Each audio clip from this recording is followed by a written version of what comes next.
Ah, dona Margarida, que saudade. Bom era o tempo que a gente ficava junto, né? Era bolo de cenoura, bolo amanteigado com cobertura de chocolate. Eu te mando as receitas, viu? Porque saúde aproxima. Apvida. Saúde pra valer.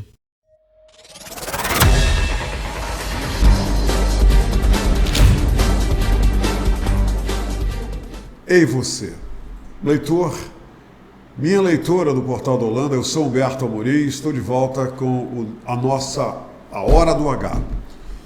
E hoje é aquele dia especial, né? Você já sabe. Parece assim um disco que vai furar. Alguém entende o que é disco que vai furar? Aposto que tem muita gente que não está nem entendendo o que eu estou dizendo. Mas é o seguinte, é que aqueles discos, né, que nós chamamos de bolachão, se for tocado muitas vezes ele fura. E é isso que eu quero dizer, porque toda segunda-feira eu digo que este é realmente um momento importante da minha carreira como jornalista, como apresentador da Hora do H, porque significa o reinício de tudo aquilo que eu gosto de fazer, da grande paixão da minha vida, que é estar aqui nesse estúdio com personalidades, com protagonistas reais, capacitados, e que, ao dividirem as suas expertises aqui no programa, elas sempre beneficiam tanta gente. E hoje eu estou aqui com a psicóloga Michele Rodrigues, que ela vem conversar com a gente sobre, a cuca, a minha, a tua. E eu quero dizer para ela e para toda a gente que está nos assistindo a partir de agora, que o assunto de hoje, ele é um prosseguimento, na verdade, do que a doutora Dária, que é uma das pessoas importantes, como a Michele, dentro do processo transexualizador, que é um projeto que está em desenvolvimento lá na Policlínica da Codajás, e ela vem aqui para nos abastecer com mais informações para que o nosso entendimento seja realmente suprido, seja realmente um entendimento que tenha forma. Entenderam? É o seguinte, o projeto transexualizador, ele reúne, como disse a doutora Dária, pessoas que pretendem fazer uma troca biológica, ok? Ela vai já dizer que troca é essa. E são pessoas que precisam de assistência, de acompanhamento, são pessoas importantes que querem uma única coisa: ser felizes, ser o que elas acham que nasceram para ser, mas não estão satisfeitas com o atual formato físico delas. Entenderam? É meio complicado, mas é fácil. O segredo é que não tem segredo. Psicóloga Michele Rodrigues, seja muito bem-vinda à Hora do H. Que bacana que você conseguiu vir até aqui e isso nos traz muita alegria. Seja bem-vinda. Muito obrigada, Humberto. É uma felicidade estar aqui com você e a equipe. Muito obrigada. É uma honra. A minha neta me perguntou o seguinte. Minha neta tem 17 anos, é a Sofia, e hoje conversando sobre a entrevista, pai, ela disse, vô, quem é que tu vai entrevistar? Eu falei que era a Michele, psicóloga. Ela disse, vô, qual é realmente o trabalho de uma psicóloga? O trabalho dela é entender o que a gente pensa, é entender o que a gente acha através do pensamento, que quer fazer, que quer ser. Eu falei para ela, olha, eu vou perguntar dela. Agora, eu quero agregar um itemzinho a essa pergunta da minha neta, Sofia. Michele, o trabalho da psicóloga, principalmente, é fazer com que a outra pessoa, o paciente, entenda o que acontece no seu intelecto, na sua cabeça, e para tornar dessa forma mais fácil as suas ações, as suas decisões. É isso, para que a pessoa, através do conhecimento mental, ela possa resolver problemas ou possa ser uma pessoa mais equilibrada. É por aí que é o seu trabalho?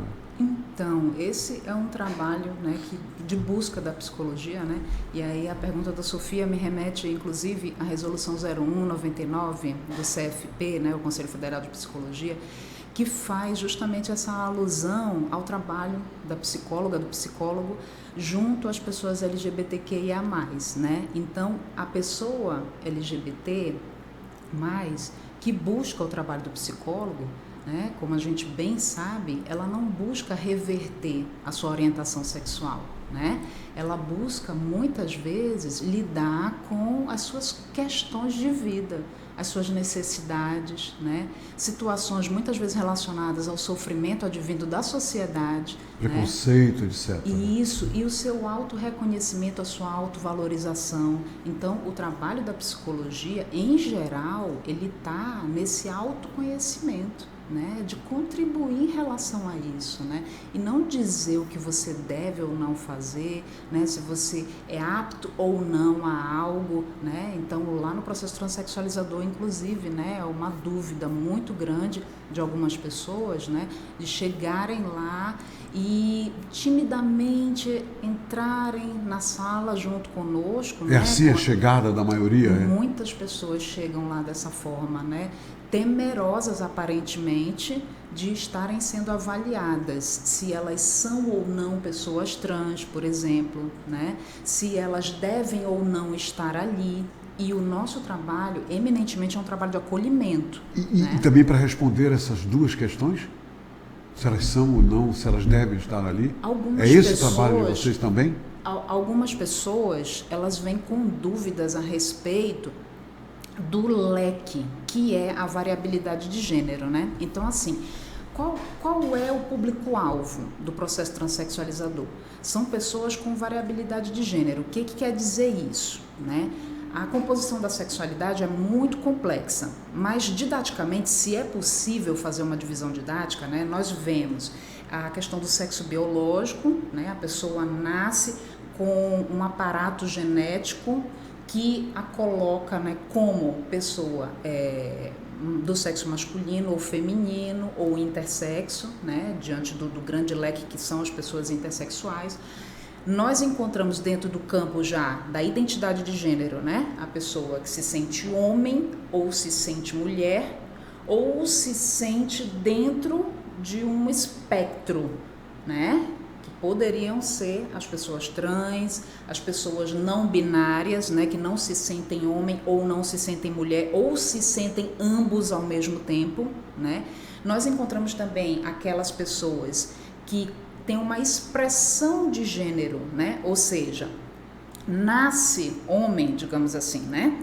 De forma simplista, nasce homem, mas fazem muitos papéis femininos, né? Isso aí é uma outra coisa. Dê um exemplo dessa pessoa que nasce homem, mas atua com papéis femininos. Papéis femininos. Dê um exemplo. Então, na nossa história, nós vemos que foi designado as funções de cuidado, né, historicamente de forma estereotipada, né, foi designado os papéis de cuidado para as mulheres, né? Nós vemos, por exemplo, muitas professoras, muitas enfermeiras, muitas psicólogas, né? Então, hoje quer dizer, já são papéis que são determinados até de forma cultural, culturalmente na nossa sociedade. Serem exercidos por mulheres. Isso são expressões de gênero, se remete a estereótipos. Então, aí a gente já encontrou 3 aspectos da sexualidade, até né? Enfermeiras, parece que existem mais enfermeiras do que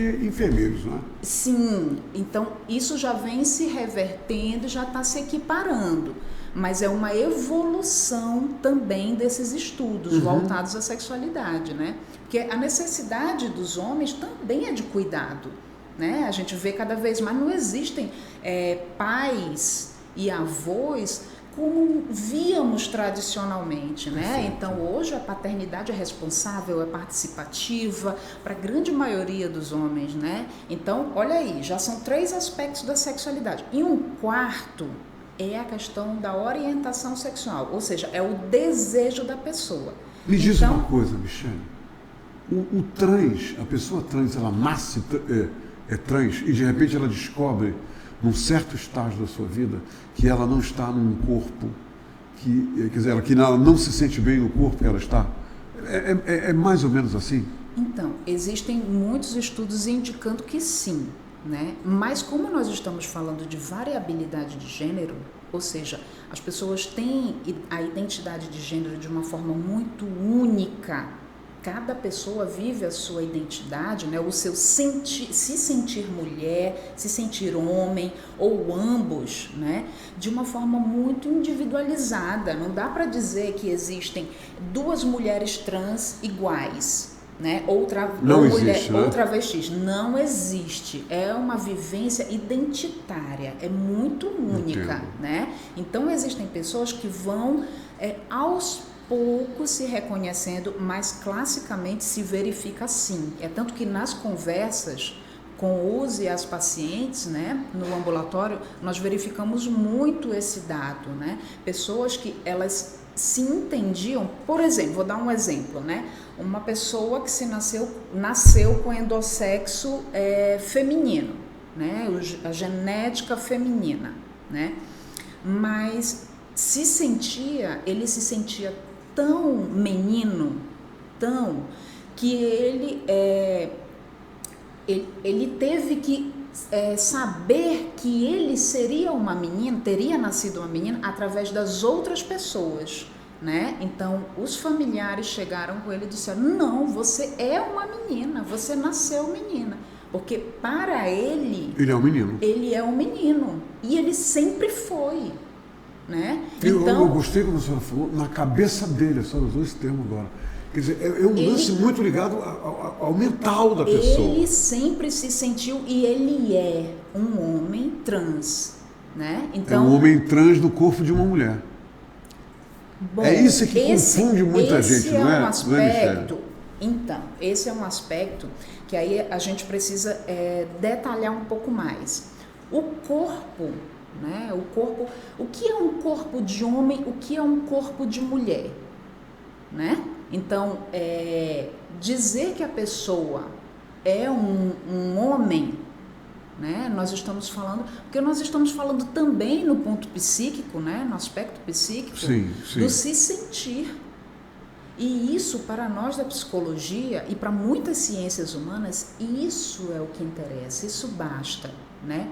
Você está querendo dizer, Michele, que o biológico não interessa? De forma alguma. É uma parte importante na composição da sexualidade. Eu posso dizer, logicamente, sem ser vulgar, que a pessoa trans, ela pode ser uma mulher com o sexo masculino e um homem que se sente mulher com o sexo feminino. Posso dizer isso? Isso procede? Porque isso aqui confunde muitas pessoas. Importante. Uma mulher com o sexo masculino e um homem com uma vagina.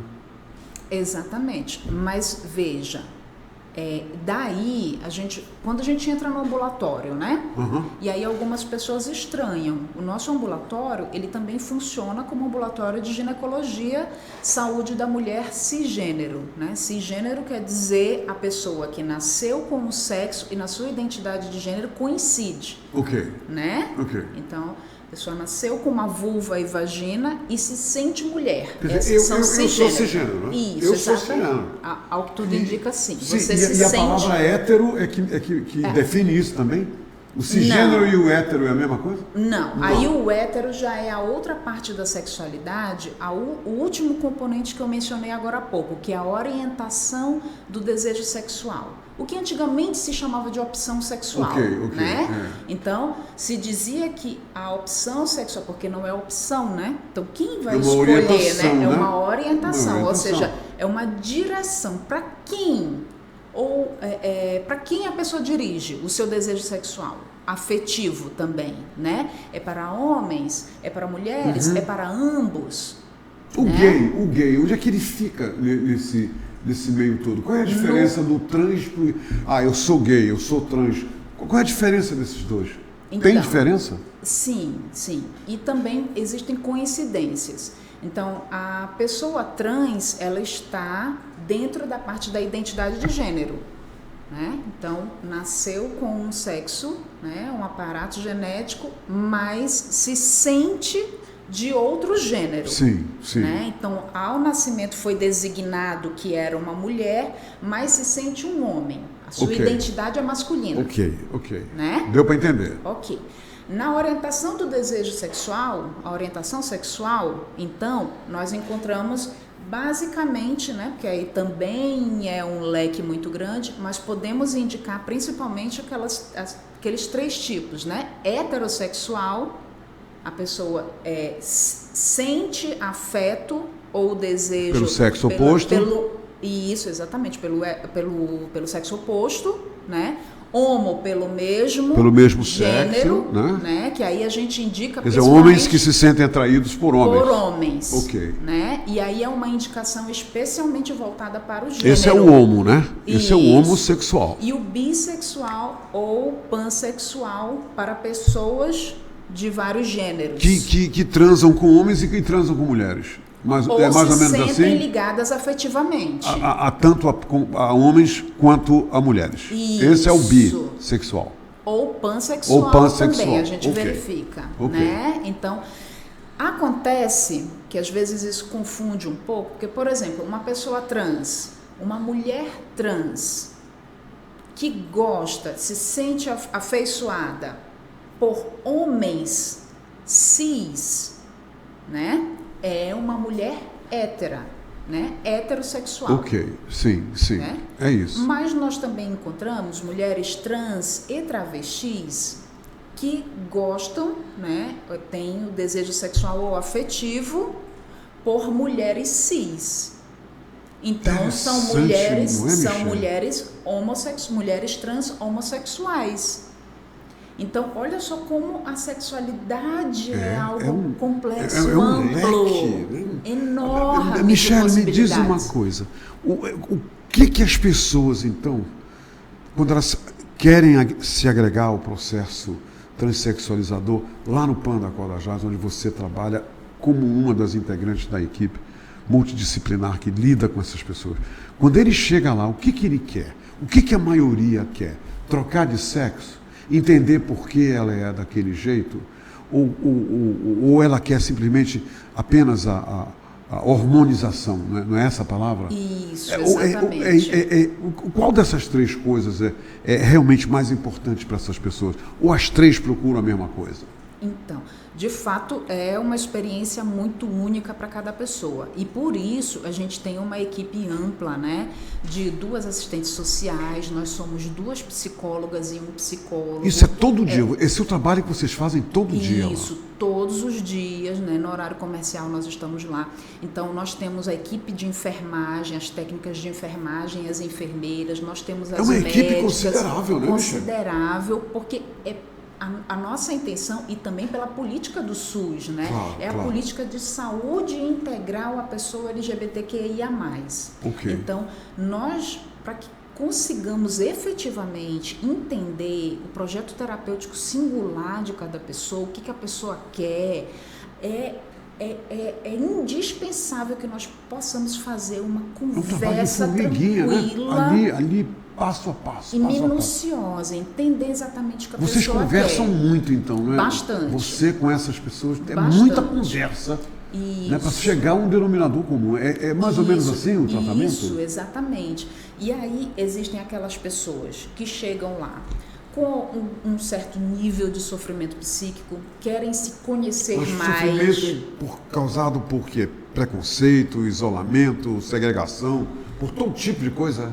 Por todo tipo de coisa, mas nós temos identificado muito a questão do preconceito. Preconceito, né? Realmente... É quase uma unanimidade. Essas pessoas, é verdade que elas são vítimas de preconceito, até de olhares, além de comentários que elas ouvem, além de tratamento. Quer dizer, é terrível, né? Até em olhares elas são prejudicadas. Isso. E aí, a forma como a pessoa olha para ela de uma forma preconceituosa. Exatamente. E elas percebem isso, não é, Michele? Como não? Né? Então, existem pessoas que vêm já com um nível também de empoderamento, né? Sim, já passaram por certas fases de autoconhecimento e já conseguem lidar melhor com certos preconceitos não e discriminações. Tanto, não é, Michele? Existem muitas formas de manifestação desse sofrimento, né? Então, algumas já apresentam alguns níveis de adoecimento, mas é importante Adoecimento também... mental, não é? Físico e mental. Adoecimento psíquico, físico, né? Porque também nós estamos falando de populações que têm pouco acesso, né, a bens e serviços, à saúde, né, à profissionalização. Qualquer pessoa, Michele, que esteja nos assistindo agora, por exemplo, e de repente com o que você está falando, houve uma revelação para ela. Ela pode se dirigir ao Panda Codajás para uma entrevista assim, inicial de esclarecimento? A pessoa pode ir lá? Com certeza. Eu vi a entrevista, eu vi o que a Michele falou e eu tive uma revelação. Ela pode fazer isso? O nosso serviço é porta aberta. É porta aberta. E nós queremos enfatizar isso. É que se a pessoa já está nesse... Se ela chega lá, é porque ela sabe, ela entende quem ela é e do que ela precisa. Quer dizer, vocês não dizem lá o que a pessoa é, não. Vocês, de forma alguma, ela já chega lá sabendo o que ela é, né? Então a gente vai conversar e entender um pouco mais desse autoconhecimento, nessa partilha juntas, né? Juntos, a gente está ali para tentar amenizar situações de sofrimento que muitas vezes eu enfatizo. Se algumas pessoas dizem assim, a pessoa LGBTQIA+, tem altíssimos níveis de tentativa de suicídio, de automutilação e tudo mais, mas veja... Procede isso? Procede. No entanto, nós não podemos associar isso à identidade da pessoa LGBTQIA+, mas a processos relacionados à nossa sociedade. Michele, a pessoa enrustida que é e não se revela, isso é uma forma de sofrimento também, não é? Certamente. Né? Essas pessoas estão no armário, que popularmente a gente diz. Essas pessoas estão sofrendo, né? O que faz uma pessoa se manter no armário a vida toda? Pois é. Isso tem sofrimento nisso, não tem? A gente precisa olhar para a sociedade, parar de culpabilizar a pessoa. Sim, claro. Né? Então, se a pessoa está em busca desse acompanhamento, muitas vezes é porque ela quer viver, como você falava, né? Em felicidade, em satisfação na sua sexualidade, né? E a sua afetividade de uma forma geral. Então, quem de nós não tá em busca disso, de felicidade? Claro. Né? É a grande busca de todos nós, né? Felicidade. Michele, eu gostaria muito que você dissesse para a gente o seguinte. As pessoas que querem, que estão se preparando para a troca de sexo, porque também tem pessoas que querem isso, né? Também tem. Vocês preparam essas pessoas também? Há um processo de preparação para pessoas que vão lá, que querem trocar, por exemplo, eu imagino que sejam os homens, quer dizer, as mulheres trans que querem trocar de sexo. Há preparação para isso também, para troca de sexo? Também. Então, o nosso serviço é de atenção especializada, né? Quer dizer que nós estamos ali para fazer um acompanhamento interdisciplinar e multiprofissional, que são vários profissionais, né? Claro. Então, nós vamos tentar entender qual é a demanda da pessoa. Existem pessoas, por exemplo, homens trans, que não querem fazer a cirurgia de redesignação sexual. Um homem trans e uma mulher é um homem com vagina. É um homem, né, com que vagina. se sente homem, mas que nasceu com o endossexo feminino. Ok. Tá certo, tá claro. Então, alguns homens trans, eles chegam apenas querendo harmonizar com a testosterona, por exemplo. Outros chegam querendo harmonizar e querendo fazer a mastectomia masculinizadora, a retirada das mamas. Sim. Né? E alguns outros, né, porque nós sabemos que a cirurgia de adequação sexual, né, adequação de gênero, perdão, né, ou cirurgia de redesignação sexual, para os homens trans, ela ainda tem uma maior complexidade do que a de redesignação para as mulheres trans. Né? Principalmente em relação ao pós-operatório, então são muitos detalhes. Então, existe muitas diferenças. Cada pessoa vem com uma demanda muito individual. Como a senhora disse, ninguém é igual, né? Ninguém é igual. E nós precisamos considerar também as pessoas trans que não querem fazer nenhum procedimento de mudança corporal. Elas querem o quê? Né? Muitas delas só querem autorreconhecimento e reconhecimento social. Olha então, só. aquelas pessoas que não querem hormonizar, né, mas querem ser reconhecidas Hormonizar, para pelo as pessoas entenderem, são doses de hormônio controladas que são aplicadas nessas pessoas para barba ou para essas mudanças naturais no corpo, não é isso? Isso, através do hormônio. são doses cruzadas, né? Cruzadas. Então, se a pessoa, no caso, né, ela tem fisicamente, ela já tem o hormônio estrogênio, né? Aí ela vem em busca da testosterona, é uma hormonização cruzada. Ok. Né? Me diga uma coisa, para encerrar nossa entrevista, que pena que o nosso tempo acabou, me diga uma coisa, e vocês são capazes de, quer dizer, a equipe, quando eu digo vocês, a equipe também ela é uma equipe preparada para lidar, por exemplo, com, porventura surge um caso de arrependimento, a pessoa, ela é preparada para ter noção de que ela não vai poder se arrepender lá na frente, principalmente aquelas que, mastectomizada, como a senhora falou, e tudo mais. Há esse processo de lidar, conscientizar a pessoa sobre o arrependimento que, depois que feito tudo, não vai adiantar? A senhora entendeu minha pergunta? Sim, eu estou querendo dizer uma coisa, não sei se eu estou conseguindo. Eu penso que sim. Existem casos, sim, de pessoas que chegam a esse arrependimento, né? Esse percentual, ele ainda é muito variável para cada país, né? Ainda tem sido muito estudado, mas algo considerável dentro dos estudos voltados às pessoas LGBTQIA+, especialmente a população T, que é a pessoa trans e travesti, né? É que se a pessoa, ela busca esse serviço, né? Ela tem um histórico, muitas vezes, como nós falávamos inicialmente, desde que ela se entende, se vê por gente. Ok. Né? Então, ela vem com um histórico muito grande, né? De já se entender como pessoa da outra identidade de gênero, né? Diferente do sexo designado ao nascimento, né? O gênero designado. Então, a pessoa não sustenta, se ela não é trans, ela não sustenta essa decisão. Ok. Né? Então, ou seja, a grande maioria acaba não se arrependendo, porque ela vem porque ela já veio antigo, sendo o que ela é, não é isso? Muito antigo. Ela não vai se tornar no processo o que ela espera se tornar, ela já vem tornada, ela já é. Ela já é, e é por isso que eu enfatizo, nós da equipe, nós não estamos ali para dizer você é apta ou apto para estar aqui.